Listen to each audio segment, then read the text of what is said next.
Nous allons corriger les exercices supplémentaires sur le calcul de limite. Alors à chaque fois le domaine de définition nous est donné, donc on commence directement par remplacer. Dans cette première fonction, si je remplace x par moins 1 tiers, je trouve 2 fois moins 1 tiers sur 3 fois moins 1 tiers plus 1, ce qui me donne moins 2 tiers sur 0. Alors on a vu qu'un nombre divisé par 0, on sait que ça va donner de l'infini, mais il reste à déterminer si c'est plus l'infini ou moins l'infini. Alors pour cela, on réalise un tableau de signes du dénominateur. Alors mon dénominateur, c'est 3x plus 1. Je sais que ce dénominateur s'annule en moins 1 tiers, et le signe du fonction du premier degré, je mets l'opposé du signe de a avant, et le signe de a après. J'ai donc moins 0 plus. Du coup, si je rapproche de moins 1 tiers par la gauche, je vais avoir moins 2 tiers sur un 0 négatif. Moins sur moins, je trouve plus l'infini. Tandis que quand je me rapproche de moins 1 tiers par la droite, ma fonction va tendre vers moins 2 tiers sur 0 plus, et moins sur plus, ça donne moins l'infini.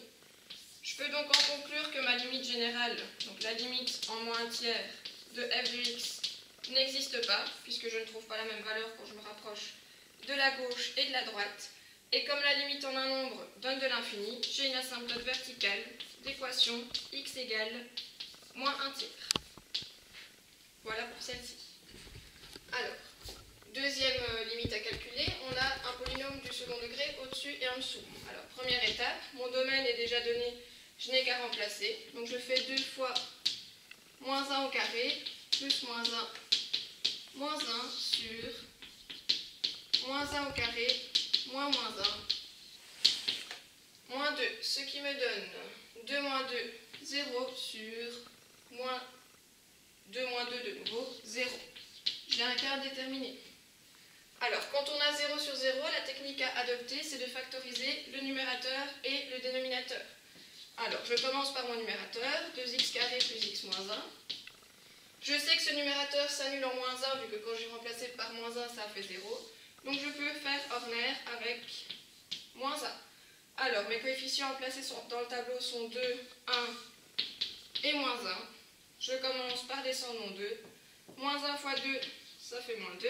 1 moins 2, moins 1 fois moins 1. Et je tombe bien ici sur 0. Mon numérateur factorisé est donc x moins moins 1, donc ça devient x plus 1, fois 2x moins 1. Alors, je vais maintenant factoriser mon dénominateur, qui est x carré moins x moins 2. De nouveau, je sais qu'il s'annule en moins 1, vu que quand j'ai remplacé x par moins 1, ça fait 0. Donc, je peux également faire ordinaire avec moins 1. Alors, mes coefficients sont 1, moins 1 et moins 2. Et de nouveau, j'applique ordinaire. Moins 1 fois 1, ça fait 1. J'ai donc ici moins 2. Et moins 1 fois moins 2, ça fait 2. Et j'arrive bien sur 0 ici en bas. Mon dénominateur factorisé est donc de nouveau x plus 1 fois x moins 2. Alors, je peux donc maintenant revenir à ma limite de départ. Je cherche la limite en moins 1 et je remplace le numérateur et le dénominateur par mes factorisations, c'est-à-dire x plus 1 sur 2x moins 1 divisé par x plus 1 sur x moins 2. Je vois apparaître le facteur x plus 1 au-dessus et en dessous. Je peux donc les simplifier. Je me retrouve avec simplement la limite en moins 1 de 2x moins 1 sur x moins 2. Et si je remplace x par moins 1, je trouve moins 2 moins 1, c'est-à-dire moins 3, sur moins 1 moins 2, pardon.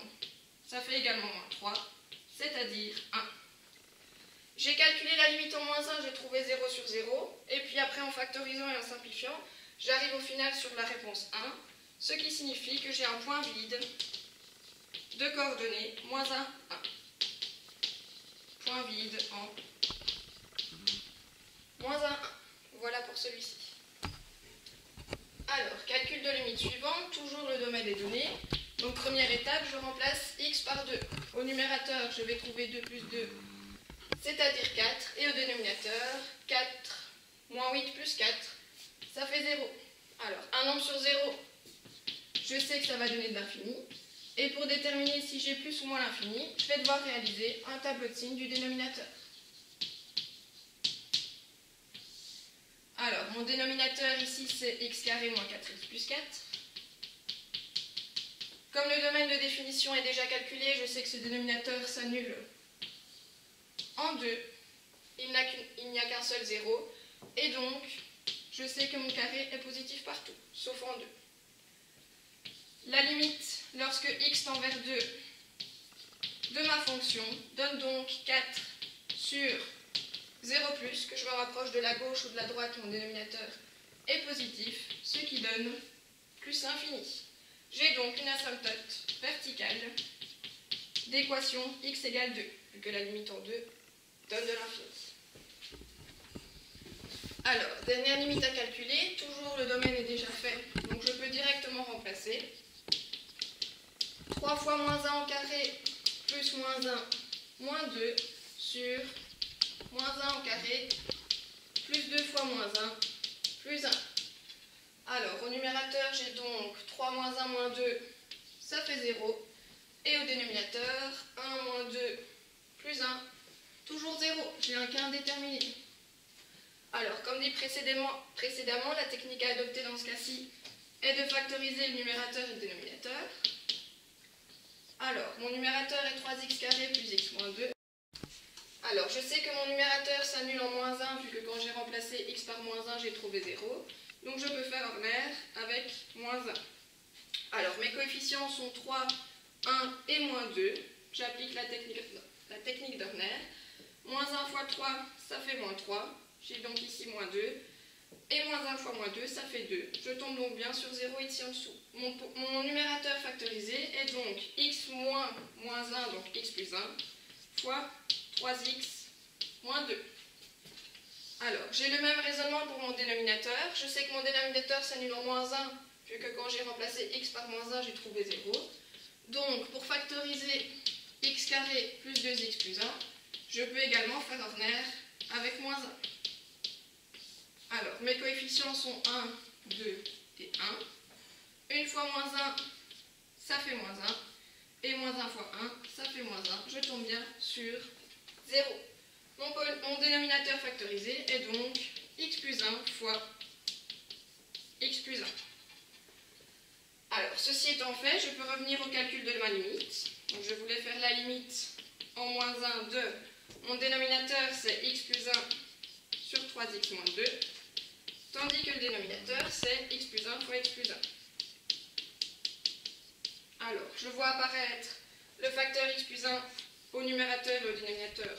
Je peux donc simplifier et je me retrouve avec la limite en moins 1 de 3x moins 2 sur x plus 1. J'ai une nouvelle limite à calculer. Alors, je remplace x par moins 1. Moins 3 moins 2, ça fait moins 5. Et moins 1 plus 1, ça fait 0. J'ai un nombre sur 0. Je sais que ceci va donner de l'infini. Et pour déterminer le signe de cet infini, je dois réaliser un tableau de signes de mon dénominateur. Donc nous souhaitons désormais calculer cette limite. Comme on vient de le dire, pour déterminer si l'infini est positif ou négatif, il faut réaliser un tableau de signes du dénominateur. Et ici, mon dénominateur, c'est x plus 1. Alors, ce dénominateur s'annule en moins 1, signe d'une fonction du premier degré, l'opposé du signe de a à gauche, et j'ai donc plus à droite. Ce qui signifie que quand je me rapproche de moins 1 par la gauche, ma fonction va se rapprocher de moins 5 sur 0 moins, et moins sur moins ça donne plus. Tandis que quand je me rapproche de moins 1 par la droite, ma fonction va se rapprocher de moins 5, cette fois-ci sur 0 plus, et donc moins sur plus, je vais avoir moins l'infini. Ma limite générale n'existe pas, parce que quand je me rapproche de la gauche ou de la droite, je ne trouve pas le même résultat. Et comme la limite en moins 1 donne de l'infini, je peux en conclure qu'il y a une asymptote verticale d'équation x égale moins 1.